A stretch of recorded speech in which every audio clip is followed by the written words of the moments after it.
Namaste, everyone, and welcome back to the latest podcast episode of the EkaShri Schools of Yoga.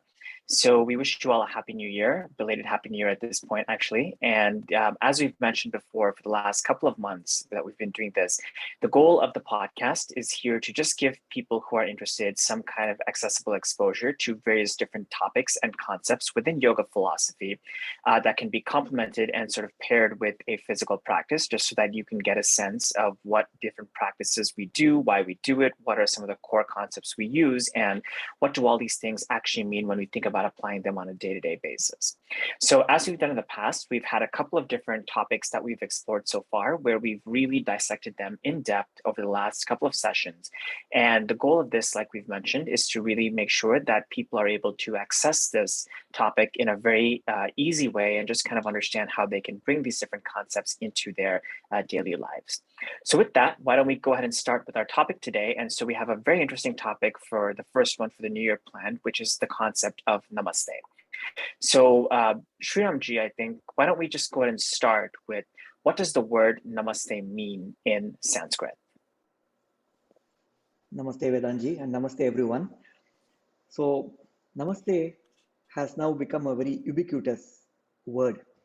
When we go to yoga studios, perhaps we are greeted by the word Namaste. Not just as a way to say hi when we see each other first, but also a way to say bye. So it has become a universal greeting in the yoga world. So what exactly does the word Namaste mean? The literal meaning of Namaste is I reverentially salute you, or I reverentially greet you. I bow down to you. So let us unpack the two segments of the word Namaste. It is actually a combination of two Sanskrit words, Namaha and Te. So Namaha is usually translated as bowing down. In fact, the literal meaning of Namaha is to bend, so bow down. And Te means to you, to you. So Namaha Te becomes Namaste because of the rules of Sanskrit, the way we combine the different consonants. So Namaha plus Te becomes Namaste, which is what is meant when we put the hands together and join the palms together close to the heart center, a gesture that we combine when we say the word Namaste. So that is the meaning of the word Namaste. And during the course of this discussion, we'll also explore some of the added meanings that have been accumulated over the past several decades, and the way it is interpreted. It has taken on a more broader meaning that we'll explore today. Wonderful. I think that's very interesting because, we have this concept of Namaste, right? Which we do in many different situations, right? So we start with, for example, even before we even talk about going on the mat for yoga practice, right? Even when in typical Indian tradition, you meet someone, you will then bow down. The first thing you do is a namaste, right? And so you do that there, you do that in social settings, you do that on the mat. When we start a yoga class, you do, a salutation to the teacher, and the teacher also reciprocates back to the students as well. You typically close a class with this concept of namaste and this bow down to you. So I think, we can infer a lot of reasons why, this whole concept of namaste and the bow down that's associated with this is incredibly important. And so why don't we, I think, hopefully throughout the goal of this episode of the podcast today, we'll try to give our readers a little bit more of a sophisticated meaning around what exactly this word means and why, we do this practice beyond just what the surface level sort of easy explanation would be.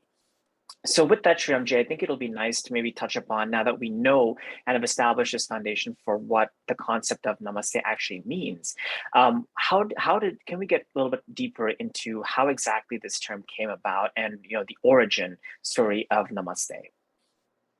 Yes, and first, thank you for pointing out that it is a universal greeting, not just in a yoga setting, but in a social setting. In India, it is used very widely.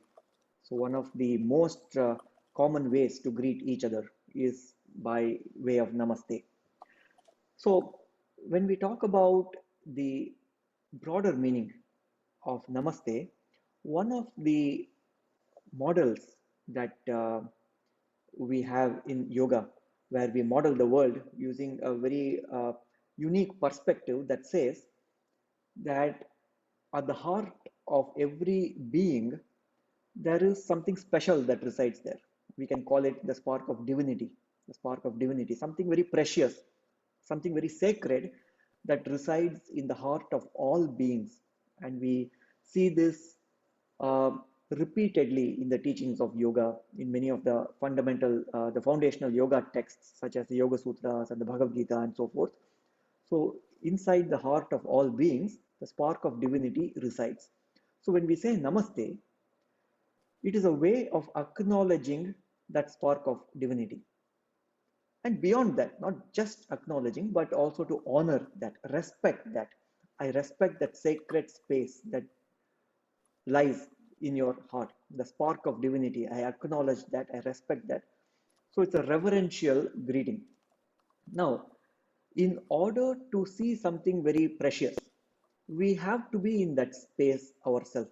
In other words, our mind has to be attuned to it. For example, with a very angry state of mind, it is very difficult to appreciate somebody. You see, it is very difficult to acknowledge or to honor the spark of divinity or something sacred in an other when our mind is messed up. So, in order to see the divine spark, to connect with that divine spark, we need to be in that space ourselves. So, we can add to the meaning of Namaste by saying, Namaste is the divine in me, the divine spark in me honors the divine spark in you, because we have to be established in that space first in order to see that in the other.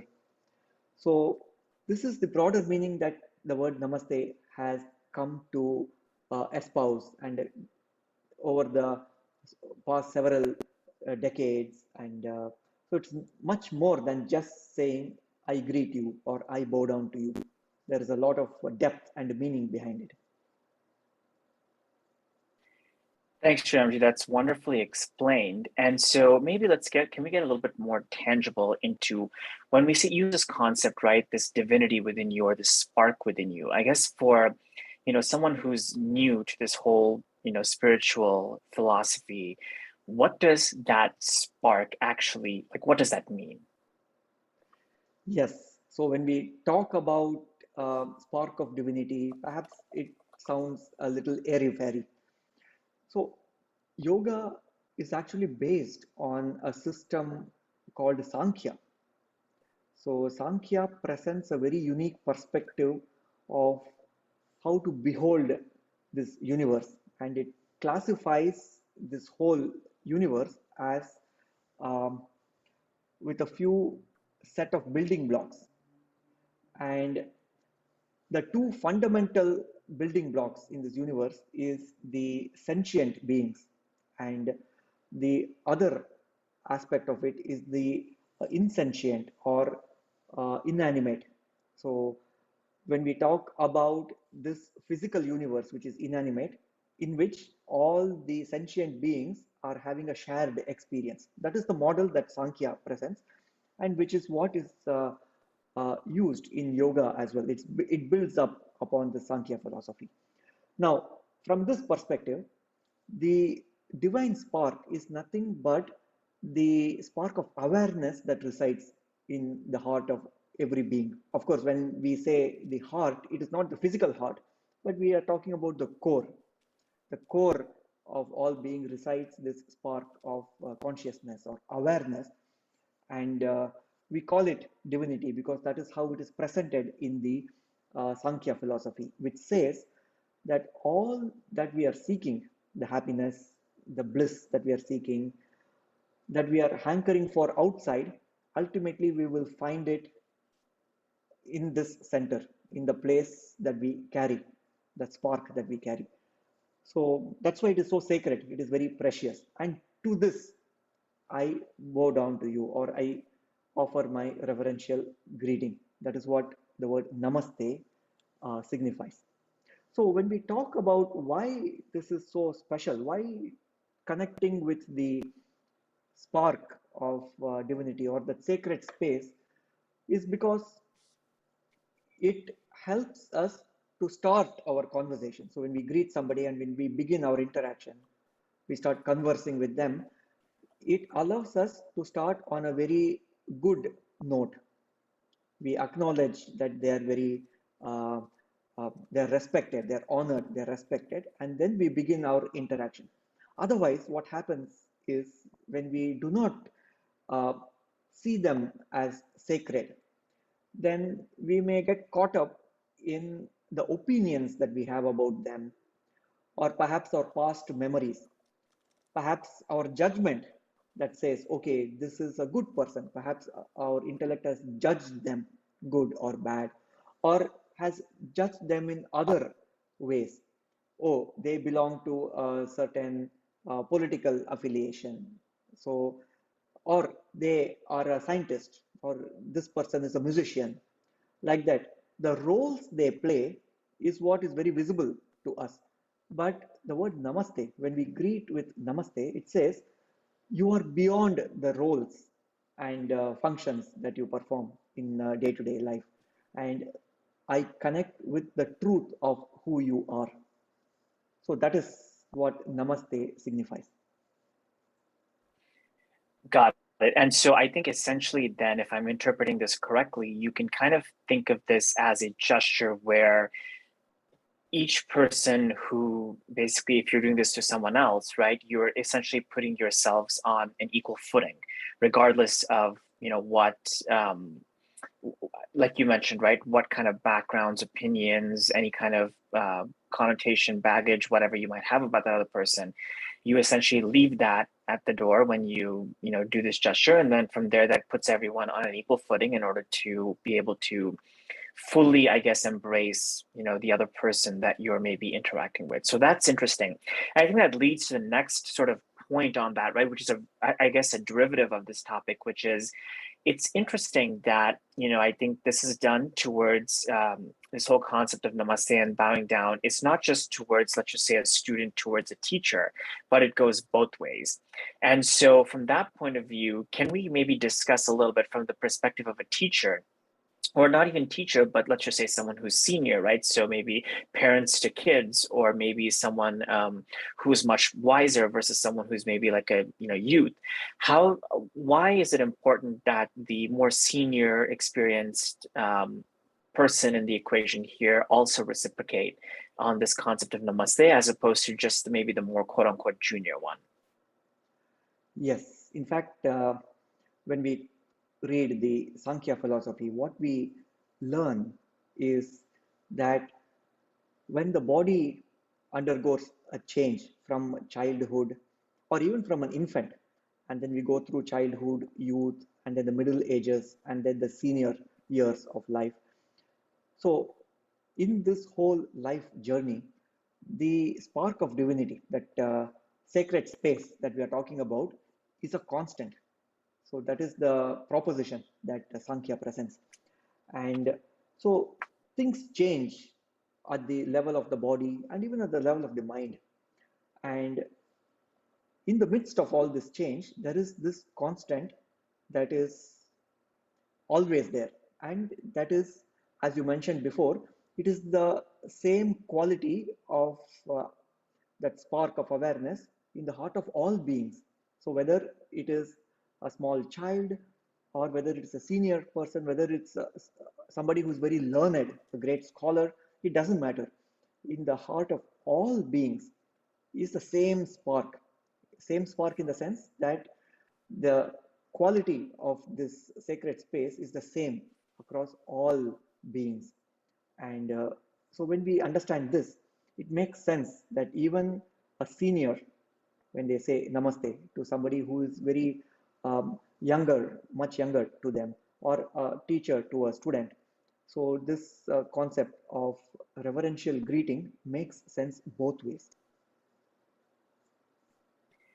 Wonderful. That's a very nice explanation. And maybe just to take that one step further, right? So I think it's interesting how maybe this is maybe a little bit too rudimentary of a question, but nevertheless, maybe it's interesting to have a discussion around this. So this concept of namaste is something that's a gesture that it's like a two-way street, right? Where essentially both parties do it towards one another.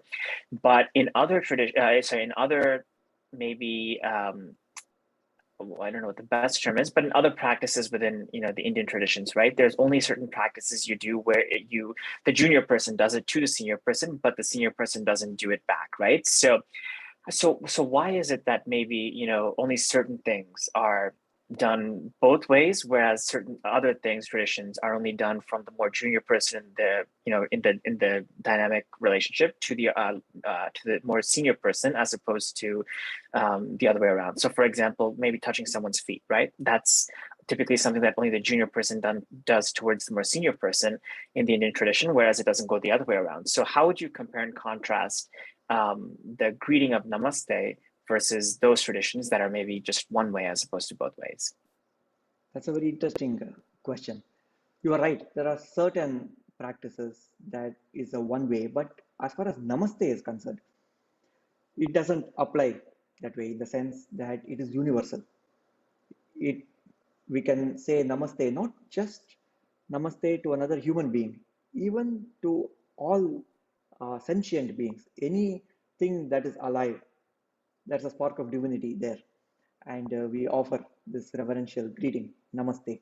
So that means I see the sacred space that you carry.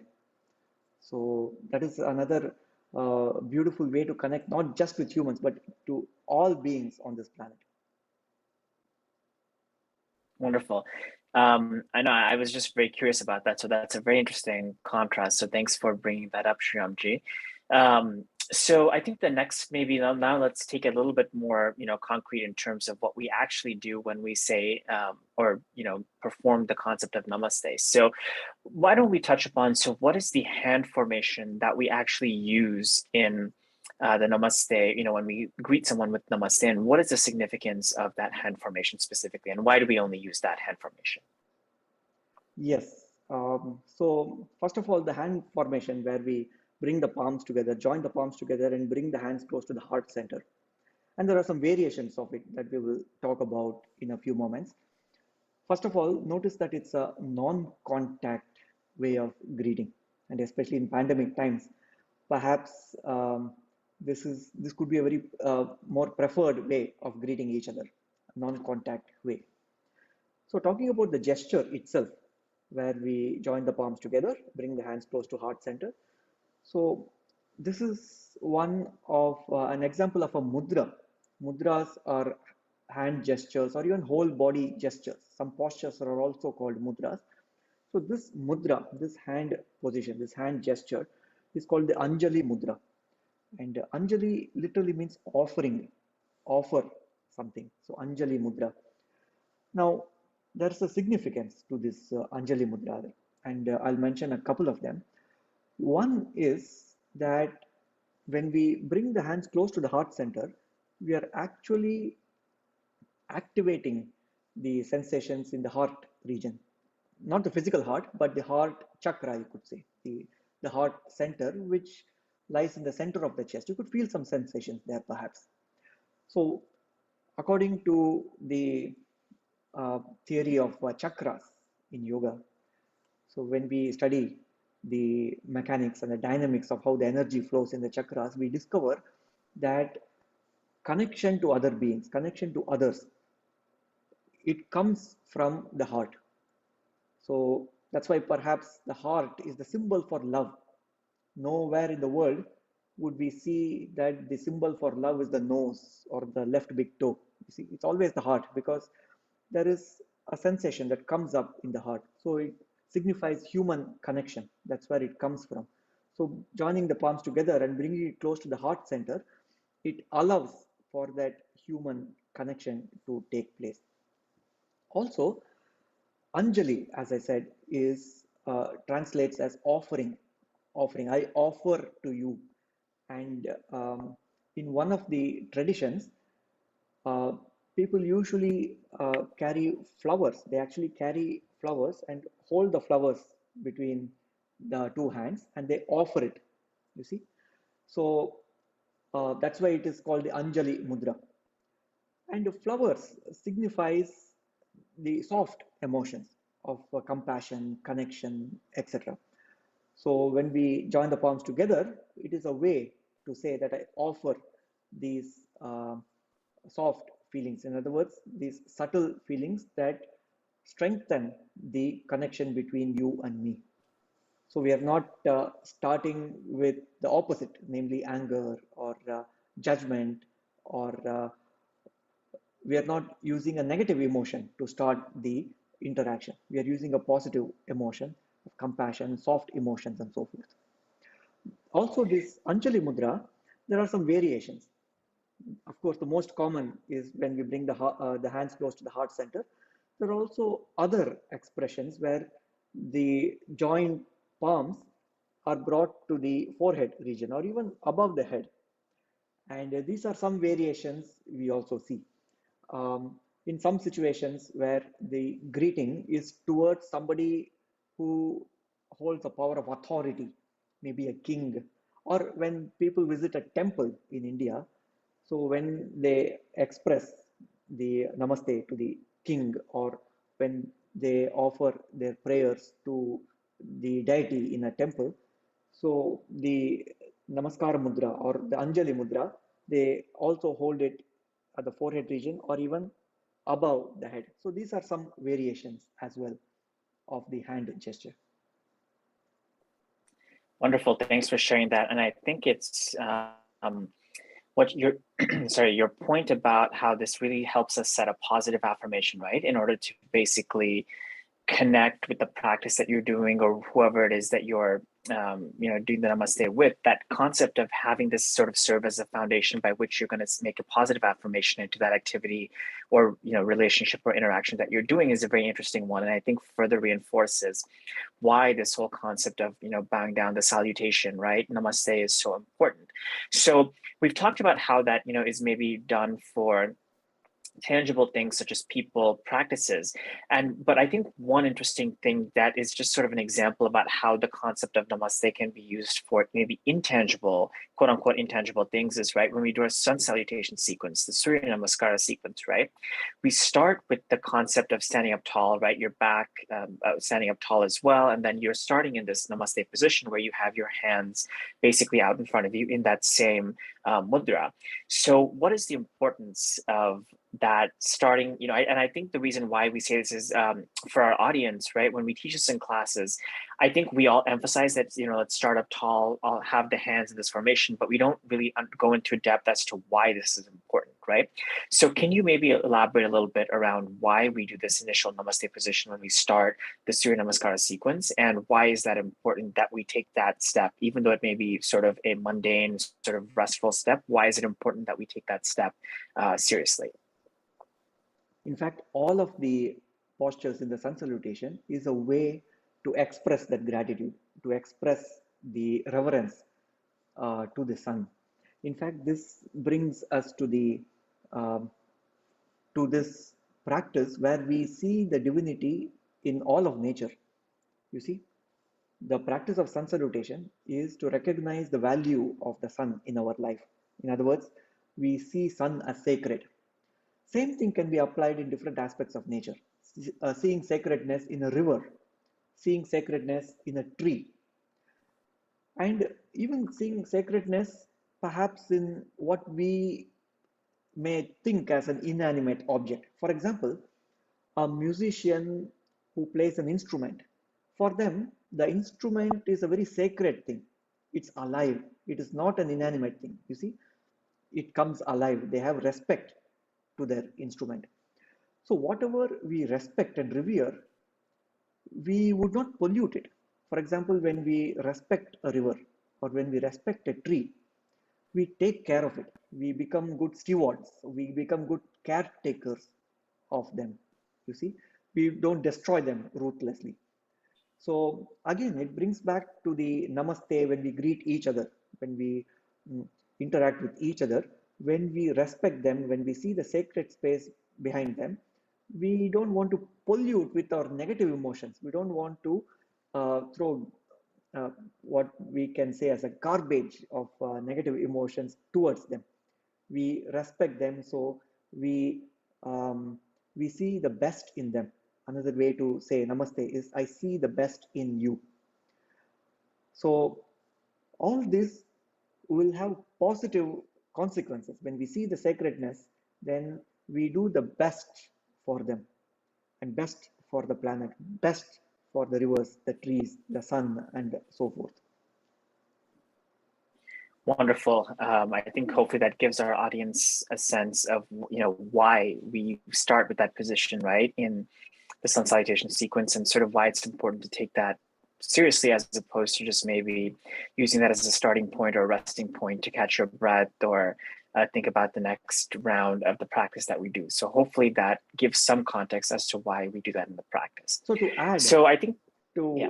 what you said, um, in fact, the Surya Namaskar, the practice of sun salutation, can be enhanced, can be profoundly elevated, the quality of the practice, by bringing this reverential attitude to the sun. Not just doing the sun salutation as a physical exercise. Of course, there are some physical benefits that we may receive doing the practice mechanically as a physical exercise, but we profoundly elevate the quality of the practice when we bring this spiritual element, namely doing it with a space of honor and respect to the sun. And I think that's incredibly important, right? So hopefully that gives a sense of, to our audience, like we mentioned before, right? Why you think about taking this sort of step, why it's important. It's not something that we purely do on a physical basis to just start each segment of the Surya Namaskara sequence, but rather it's something that, we spend a moment there because that's really a moment of connection. Even though it sounds very abstract, nevertheless, it's an important connection to make and will ultimately help enhance your particular practice. So, on that, Shriramji, so we've talked about at this point why we do the Namaste, bow down, why or what sort of hand gestures or mudras that we use in order to do that. And so, as part of these two, can we discuss a little bit more on the channeling of energy within the body that basically manifests when we do this Namaste bow down, and how should we think about, and I think we probably touched upon this a little bit during the mudras, but maybe a little bit more in depth, what exactly, when we do this, Namaste position, what exactly is the energy flow that is happening within the body, if any, that our audience maybe would be good to be aware of? Yes, so when we do both, in other words, the hand gesture with that reverential attitude in the mind.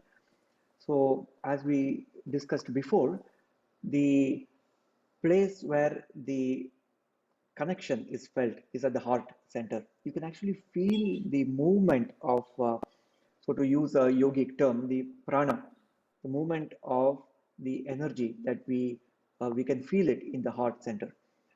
So just by our attitude and with our hand gesture, we are able to direct the energy to flow in ways that promote the expression of this emotion of connection, connecting with them, and you can feel it in the heart center.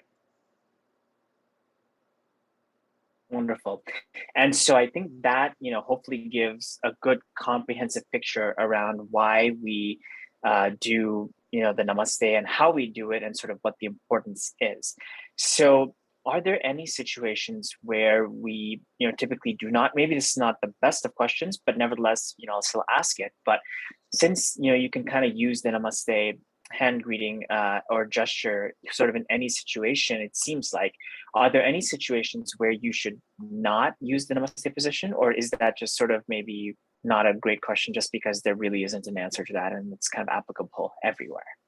That's an interesting question. I can't think of any situation where we would avoid namaste. But of course, there are some uh, occasions where a different greeting might be uh, more technically correct. To give an example, so I'm sure you're curious what are these situations, right? So to give an example, there are certain variations around this word namaste. Namaha te, you recall these are the two parts of the word namaste. Namaha is I reverentially bow down to you, And te means to you. And technically in Sanskrit, te, the way in which it is used here in Namaste, is for a singular person, like one person to you. But if you have many people, so in front of an audience of say 100 people, and when we want to express that reverential greeting to all of them, then there are similar words, perhaps not as commonly heard. For example, when a speaker wants to express this namaste to 100 people in the audience, another word that is used is namo vaha. Namo vaha. Because the plural of the word te, to you, is to all of you. And the Sanskrit word for that is vaha. So namaste becomes namo vaha. But it does not matter, because even if a yoga teacher says namaste to a large group of students, it is still okay, because they are trying to establish a one-to-one connection with each student. You see? And you will find different variations for the word namaste as well. For example, another uh, word that has the same meaning as namaste is namastubhyam. Namastubhyam. And we see this word in many of the poetic works and in some Sanskrit songs in the Indian classical music tradition. So namastubhyam. And this has the exact same meaning as namaste. So these are all some flavors or different varieties of the same theme. Wonderful. I think that makes a lot of sense. And, um, yeah, so thanks for explaining that, because I think you took a sort of maybe very one-sided question with no answer and kind of spun it into the different themes and things we should think about. So I think that's very interesting around how there are variations of the word namaste. And, I think that brings us maybe to the next question, which is also sort of an interesting question, which is, we know that this is typically used as a greeting. We know that this is typically used when you meet someone, when you open a class, for example. But why do we say namaste at the end of each class? And, like, unlike, for example, other things like, where in the English vernacular, you say hi when you meet someone, when you're leaving, you say bye. Can we talk a little bit more about the universality of the term and how exactly, or why exactly there's no sort of maybe variation A when you start meeting someone, and there's no variation B like when you end meeting someone, right? So why is it the same word that we use? Perhaps when we leave that interaction, we want to still entertain that good opinion about them. In other words, we still want to be connected with that sacred space that they bring. So the divine in me continues to see the divine in you. Perhaps the interaction, even though there might be some challenges during the interaction, but at the end of it, we come back to that initial space, the same space where we are seeing the best of each other. Otherwise, after the interaction is over, perhaps the memory of that interaction might be troubling to us. So we erase all the negative attitudes or negative impressions that we may have carried, and we reaffirm and we remember that yes, they carry that sacred space, the spark of divinity in them, and we remember that. Wonderful. And so I think that's an interesting point too, right? Just the fact that this is such a universal greeting. There's no multiple versions of the word. It's one word. We use it at the beginning and end of meeting someone. We use it at the beginning and end of a yoga class. So I think that universality into this one word is something that's very interesting. And I think that's also unique, right? Because there are not many words within both, the Sanskrit language as well as the Hindu philosophy more broadly, where the same word is used in multiple different scenarios. Even though it retains the same meaning in each of these different contexts, it's still interesting at how this word can be used across various different scenarios. But at the same time, that you don't have variations like the hi, bye we do have in the English language. So I think that's an interesting point to bring to mind. And so I think maybe Shramji, why don't we end on the topic of this philosophy, right? Of, the divine in me honors the divine in you. So I know you had mentioned and that this is linked to a couple of different sutras from the Patanjali Yoga Sutras to delve a little bit deeper. So maybe we take this time in the next couple of minutes just to kind of explore that and maybe unpack this for our audience. So what does this one line, divine in me honors the divine in you, what does that actually mean from a sort of layman's perspective?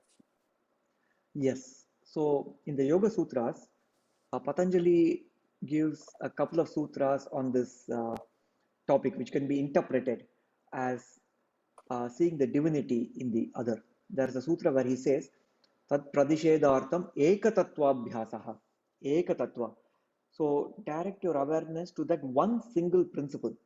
And when we apply it on our interaction with another, so what is the essence of them? What is the single essential principle?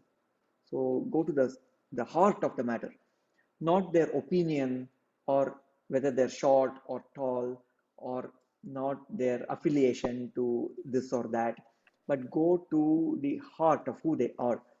So that is what is the practice that Patanjali calls Ekatattva Abhyasa. That single principle. Connect with that single principle, which is the essence. Ekatattva Abhyasa. And interestingly, he also mentions how to do that, how to get in touch with that spark of divinity, either in oneself or with another, how to get in touch with that. Because this is important in the sense it is very easy to see and respect people who are doing good work. For example, somebody who is excelling in what they are doing, somebody who is a great musician, for example, we can easily appreciate them. We can see the best of who they are because that's what they're expressing. They're expressing their best. But for some others, perhaps it's not so obvious in the sense that the spark of divinity, we know it is there, but perhaps our mind is resisting, right? Okay, how can I connect with them when they're doing, say, they're doing works of destruction, they're harming other people. So how can we see divine even in them? And that is what Patanjali helps us to practice, how to see the spark of divinity in everybody. And for that, he gives one more sutra. And perhaps we will unpack this teaching in one of the future, maybe the next podcast episode, because let us unpack it in a way that does justice to this sutra. And briefly, what he says is we can classify people into four types of people, and depending on which class or which type, we will need to see with a different set of eyes. In other words, with a different perspective, from a different vantage point, to see the divinity in them. You see? And what are the four types of people? And how is it that we connect with them? What vantage point from which we should see them in order to see the divinity that resides in them? We will look at it in perhaps the next episode of the podcast. Wonderful. So I think that gives hopefully our audience a sense of what the concept of namaste means, as well as broadly in a more deeper manner, things like why do we do this, why do we salute in this fashion, what does it actually mean, what is the context to use the concept of namaste in, and more broadly than that, what does how should you even think about this maybe the next time you greet someone with this specific gesture. So apart from that, Shriramji, is there anything else before we close that you would like to add on the concept of namaste that we maybe haven't touched upon? But otherwise, I think it's been a wonderfully productive discussion. Yeah, thank you so much, Vedantji. And it is amazing that just this very short word, namaste, has so much layers and layers of meaning. And it's a profound way to begin an interaction, a way to greet, and also to say hi as well as bye, to use the greeting of namaste. Wonderful. So to our audience, I hope this gives, a much more concrete picture around why we do the concept of namaste, why we do these hand gestures where you bow down when saying the word namaste. And hopefully that gives you a sense next time you do end up using this particular gesture of why you're doing it and not just going through the motions of actually bowing down with namaste. So with that, I think we'll go ahead and close out the podcast for today. So thank you again for joining to listen. We hope you found it, educational and productive in some capacity. And as always, do let us know if you do have any questions to further follow up on this particular topic, or if you do have suggestions on other topics you'd like us to maybe have a discussion around in some of the future episodes of the podcast. But with that, I think it's well suited for discussion. Thank you to Shriramji. Namaste. And I guess we'll end here for today. Thank you, Vedantji. Namaste, and namaste to everybody who has joined the podcast. Thank you so much. Namaste. Namaste.